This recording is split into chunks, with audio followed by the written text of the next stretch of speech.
transfer window was a little bit busier than I expected it to be. And that's mostly my fault because when I started looking at the roster, I realized that, yeah, we didn't exactly have any holes, but we had some weaknesses. And I wanted some backups just in case. For the upcoming game, that's really a good thing. You'll see here in a minute.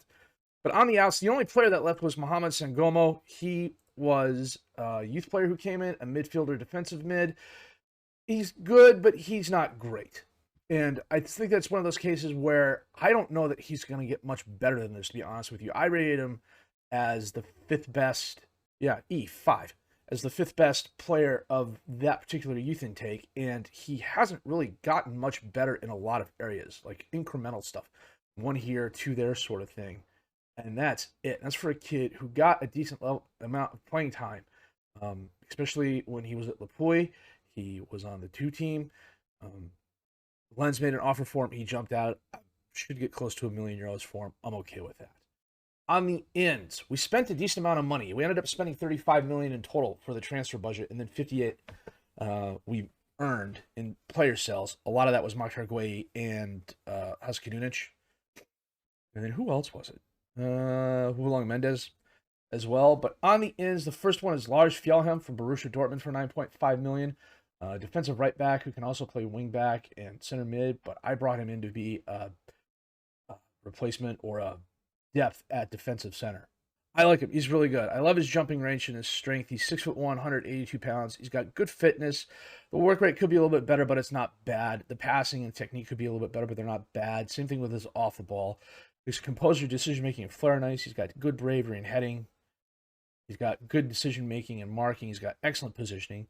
He's a decent tackler. He's got decent first touch. He's been an asset for us so far. I mean, if we go back and we look at him, he's only played in the one game so far coming off the bench. He got a yellow card, of course, because we're getting yellow cards left and right here. It's not even funny. But he'll be here for the long term, I believe. John Mbaro comes to us from Valladolid for $8.75 million. Can play all 3 defensive backline positions and wing back. He is a jack of all trades, master of none. The determination of 5 was a little bit of a turnoff, but I think he makes up for it in all the other areas. And I say that as a guy who really kind of prizes determination. The other thing that I was okay with is that he really likes important matches. So I don't know how this 5 determination comes into play there, but he's got good strength, he's got good acceleration and pace, he's got good fitness, stamina, work rate, good agility and balance, good first touch and technique, good anticipation and decision making. He's got okay passing, he's got very good focus, good marking, good positioning, good composure, good decision making. I have no problem sticking him on the bench and bringing him in at any of those 5 positions or starting him at any of those 5 positions. And as you can see, he's got 1 appearance and 2 off the bench for us already. He's doing a solid job for us. For a guy for $8.75 million, I think that's a steal. Now, if that's a steal, Jaroslav Kasparek is outright theft. He showed up on a ScreenFlow report last year because he has under 21 caps, and I added him to the short list. And then when I went to my scouting to see who was available as strikers because I wanted some striker depth, he popped up. And Miroslav, where did I get that from?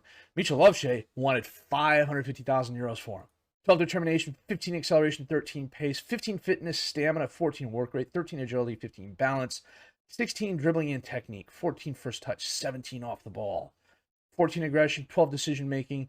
Bravery and heading are a little bit on the low side, but he's 5'10", 147 pounds.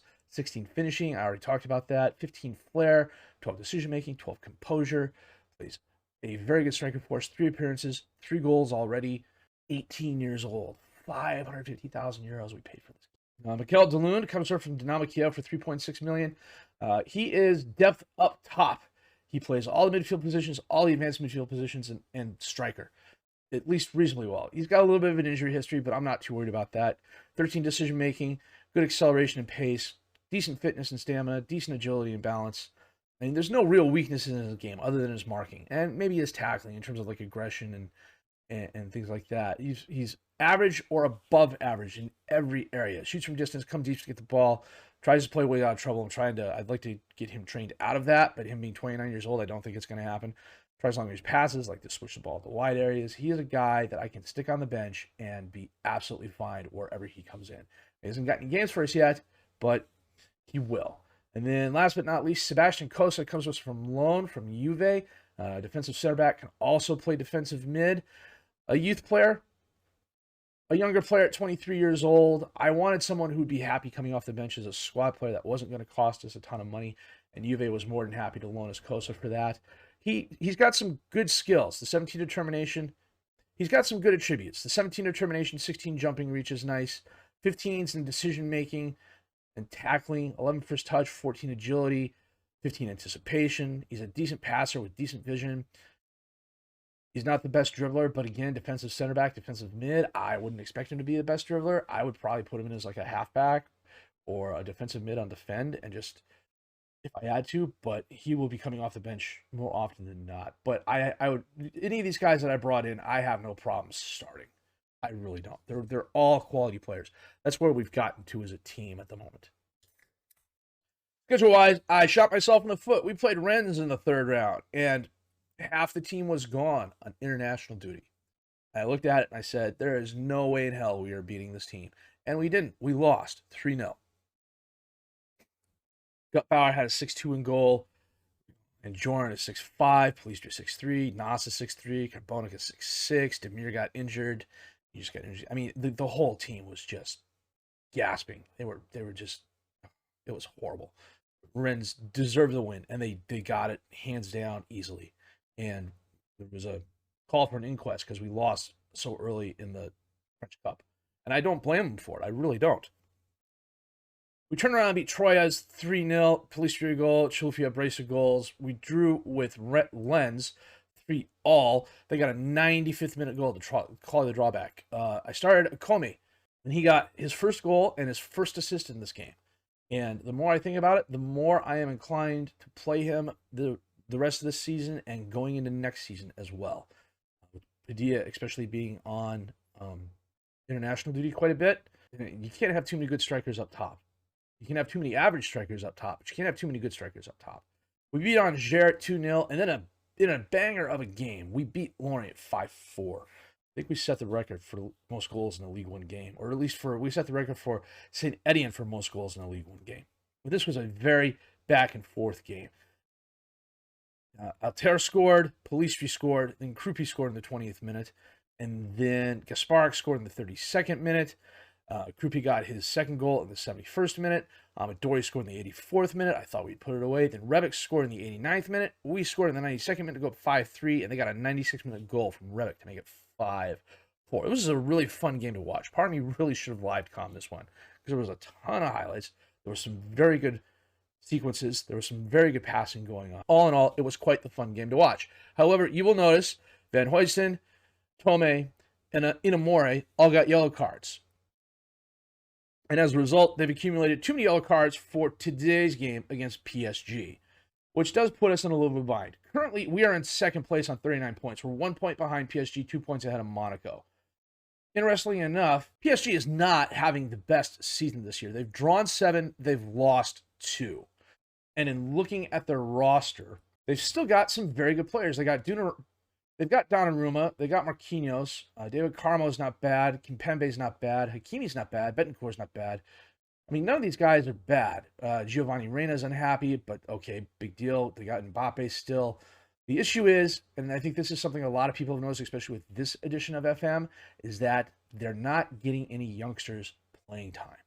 I don't know if that's something behind the scenes with FM23. I've noticed it as well. They've got some quality youngsters. Stephen Hamard is very good. Maxim Andre is very good. Yunus Atif has potential.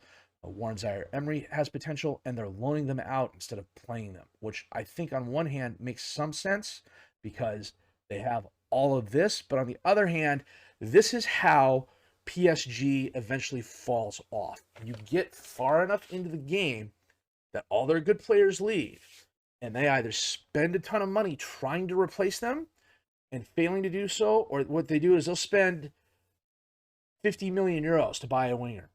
And then the next season, they'll spend 70 million euros to buy a winger at the same position. And then in the third season, the winger they bought for 50 million, they'll sell for 35, and so on and so forth. I mean, if we look at their transfer history, 73 in, 105 out this season. And well, granted, 70 of that was Schick leaving. And then last season, 7 out, nothing in. The season before that, 257 million in, 142 out. Who's most of that? Most of that was Pulisic going to Bayern for 56. And Andreas Christensen going to Madrid for 53. But, you know, they brought in Diego Llorente for 71. They brought in Asensio for 51. They brought in Giovanni Reina for 105. You know, they're not developing from within. They can afford not to. But at the same time, you know, we just saw Reina's unhappy. He's not getting playing time. Yoda is not even here anymore, is he? No, he still is. I didn't see him on the starting, though. Did I not see that? I must have missed that. I blame the bifocals, but we all know that's not true. Oh, there he is, Diego Yoda. Right there. Anyhow. So we have to replace those guys. So what we're just going to do is, quick pick, just coming back. Padilla is just coming back from international duty. So we are going to start Gasparik in his spot. Amadori's come along. Goldbauer's done a decent job for us, although Akubi, I'd like to get him more playing time. Van Hoyt. The other thing that happened is that I had a lot of teams come after a lot of my better players. Andre Van Hoysten. There was a couple offers for Pellegrini, or for Pellistri rather, and they weren't interested in moving. I mean, Dynamo Kiev offered Van Hoysten almost 40 million euros. And he said, I don't want to go. I was like, okay, I'm not going to make you. So I think this is what we're going to go with. We're going to go with Goldbauer and goal, Van Hoysten and Altair as the defensive backs, Carbonic and Armbaru as the wing backs, Sforza and Andre as the midfielders, and Jordan and Pellistri as the advanced mids, with Gasparik and Amadori up top as the strikers. Save the game here real quick. But I really thought we'd have a little bit of a drop off once we lost in the French Cup, but so far we haven't. The game against Lorient was very good, and I'm hoping we have kind of the same result here. So they got Donnarumma, Hermoso, Marquinhos,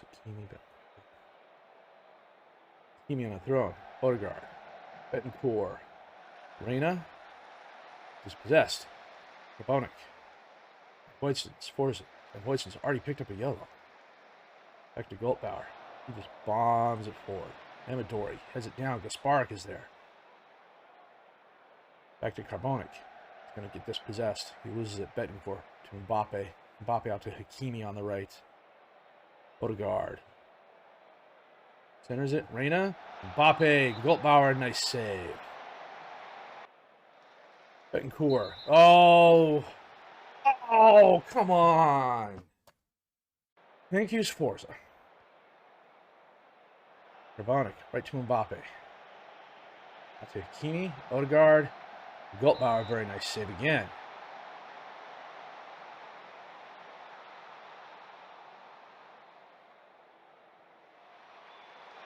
And Goldbauer, very nice save there. Okay. Pellistri, out to Armbaru. Oh, they're definitely a faster team than us, you can tell. Fabian, up into space. Mbappe is going to blow by the defender. Oh, it hits the post. Bit of bad luck for PSG there. And Joran beats Gasparik. Gasparik, 1v5, and he hits it wide right. That's a youth there. Even a man, I'm not saying it out loud, but a man down, and that's the score. Reina to Mbappe. Yeah, he's not going to miss here. Oh, he is! What a save! Holy, that was nice. Wow. He thought he had that. I thought he had that. Okay. Passes like that are not helping us. Odegaard scores. Goldbauer could only get lucky so many times before that had to happen.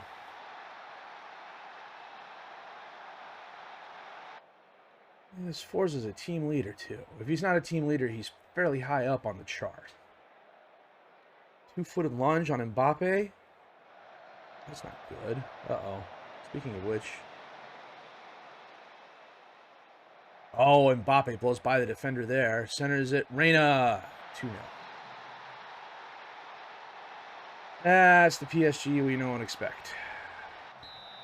We're going to get Van Hoysten off and bring on Kosa. We're going to bring Carbonic off, move over Armbaru, and then bring on Fredrickson over on the right.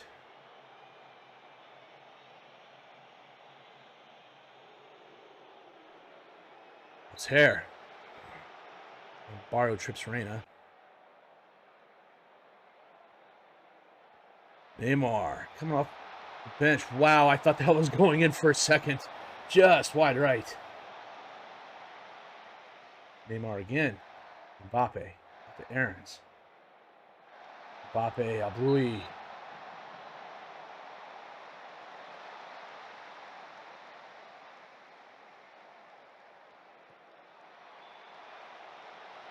Knocked away. Marquinhos to Neymar. Dispossessed by London. That's nice. Picked up a yellow. Neymar. I don't know if anybody got a head on it. Didn't look like it. Aarons. Ablushi. Marquinhos. Aarons. Ball's kind of knocked away. Reina chests it down. Gets it to Carmo. Oh, Gultbauer. I don't know that it was going in, but he definitely forced it out.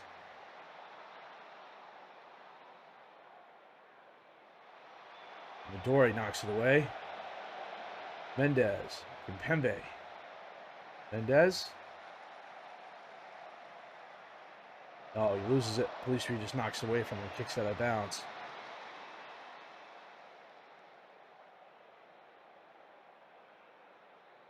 Four shots, 13 on target. They've got a 4.23 XG. Wow. Well, for being a man down for 75 minutes, that is a respectable score, especially against a team like PSG. We had our chances, 7 shots, 4 on target. It obviously didn't go through, but we had some very lucky saves, some very good defending from Altair. Well, I mean, okay, the highlights we saw were some very good defensive plays. And I am quite okay with this result. It could have been a blowout. It should have been a blowout. I mean, you saw they had an XG of 4.23 for crying out loud. It does put them a little bit ahead of us for first place. We're not aiming for first place. We're aiming for top 4. And right now, we are 4 points ahead of that. So, take a look here, see where we're going to go next. Forza suspended. Okay. So, I think it's going to be Nice, Toulouse, Montpellier. Nice, Toulouse, Montpellier. Yeah, we'll come back for Toulouse and Montpellier. They're both mid-table squads, but that gives us 5 games before. Last game of the season will be at Reims, and then we'll do an end-of-season review and hopefully qualify for European football, go into Season 6 on a high. Season 7, finish top 4 again, and I would think that would be a success. So far, this season's actually not been bad. A few more draws than I would have expected. A lot, but they've been in the 0-0 variety, which means we just haven't been making the most of our opportunities. But then we've gotten lucky. The 5-4 against Lorient was an example of one of those. And a couple others as well. I'd have to look back at the scoring just to be sure.